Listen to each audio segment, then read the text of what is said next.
মাঝে মাঝে আমি নিজের নামে এমন কথা শুনি যা আমি নিজেও জানি না। কোনো দম্পতি সন্তান নেবে কি নেবে না সেটা তাদের একান্তই ব্যক্তিগত ব্যাপার। কারোর সন্তান নেই মানে তাদের সন্তান হচ্ছে না, অথবা সন্তান নেই বলেই পৃথিবীর সবাই হাহাকার করছে, এই চিন্তাটা এখন অবান্তর চিন্তা। সন্তান হওয়ার বিষয়টি মানসিক, শারীরিক, পরিবেশগত, বৈজ্ঞানিক, চিকিৎসাগত আরও অনেক ইকুয়েশন মেলানোর উপর নির্ভর করছে, কিন্তু এককভাবে কারোর উপর বা কোনো কিছুর উপর নির্ভর করে না। আর সন্তান না থাকলেও জীবনের অন্য অনেক আনন্দ উপভোগ করা যায়, যেটার জন্য নিজের মানসিক প্রস্তুতির দরকার পড়ে। অনেকেই বলে, পড়াশোনা শেষ করলে চাকরি করছো না কেন, চাকরি করলে বিয়ে করছো না কেন, বিয়ে করলে বাচ্চা নিচ্ছ না কেন। এখনকার যুগে এগুলো অযৌক্তিক কথা হিসাবে মানা হয়। তাছাড়াও বাচ্চা নেওয়ার সিদ্ধান্তটি একটি ব্যক্তিগত এবং গুরুত্বপূর্ণ সিদ্ধান্ত। এটি নেওয়ার আগে বিভিন্ন দিক বিবেচনা করা উচিত।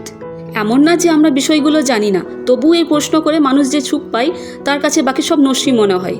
আর তাই ঘুরে ঘুরে সেই কদর্য প্রশ্নটা করতেই থাকি, আচ্ছা তোমার বাচ্চা নেই কেন, হয়নি কি?